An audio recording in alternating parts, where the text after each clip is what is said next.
2022 में मैंने गिटार सीखा। तब मेरी थोड़ी लेग की प्रॉब्लम थी और मैं जिम में नहीं जाती थी और बिल्कुल बेड रेस्ट पे थी। तो मैंने उस टाइम सोचा उसको प्रोडक्टिव बनाया जाए उस पीरियड को। और मैंने उस टाइम बहुत सारी पेंटिंग्स भी की थी बैठ के। मतलब एक पेंटिंग को मैं बनाने में कम से कम 2 ढाई 3 महीने लग जाते थे। क्यों?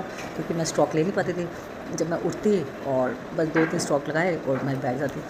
और फिर मैंने सोचा कुछ नया किया जाए। फिर मैंने सीखा गिटार। और मेरी डॉटर का बर्थडे था सितंबर में और वो रहती है कनाडा। अब उसने कनाडा से आना था। मैं वो तैयारियों में लगी हुई थी गिटार सीखने की और किसी को भी नहीं मैंने बताया था। सिर्फ मेरी छोटी वाली डॉटर को पता था। मेरे घर कोई आता था मैं गिटार छुपाती थी इधर उधर कि किसी को पता ना लगे। सरप्राइज़ था ये, सबके लिए सरप्राइज़ था। मेरी डॉटर का तो बर्थडे था बट सरप्राइज़ भी सबके लिए था। तो उस चीज़ को फिर मैंने उसके बर्थडे वाले दिन जब मैंने गिटार उठा के बजाया एवरीबॉडी वाज शॉक्ड और ऐसे फेस था। मैंने बहुत इन्जॉय किया लिटरली। मैंने कहा उसको सरप्राइज़ दिया जाए और मैंने गिटार पे वो थोड़े से बर्थडे वाले 2-3 गाने सीखे। तो उस गिटार को लेके इतना मज़ा करते थे ना सब लोग कि कभी कोई उठा खड़ा आता किसी को भी नहीं था हैं और उठा के ऐसे ऐसे बजाते थे और मेरे को कहते थे आप बजाओ और हम गाने गाएंगे। तो मैं आपको छोटी 2-3 गेम्स दिखाती हूँ जो हमने उस पीरियड को बहुत इन्जॉय किया था। तो मैं आई विश कि आप भी उसको इन्जॉय करें। चलो वॉच इट।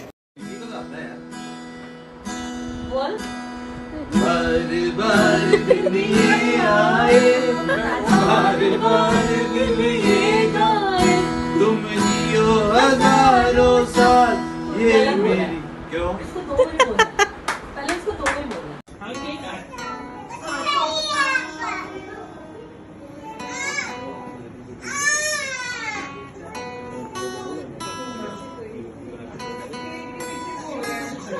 अब आपने खाया तो फिर मैं आपको बिल्कुल भी केक नहीं दूंगी। अब आप सोच लो खाना या नहीं खाना है? नहीं खाना? ये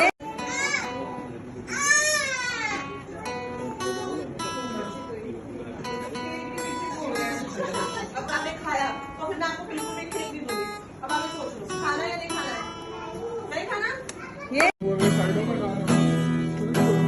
बार बार दिन ये आए, बार बार दिन ये आए, बार बार दिन ये आए, बार बार दिन ये गाए, तुम जियो हजारों साल ये मेरी है आरज़ू।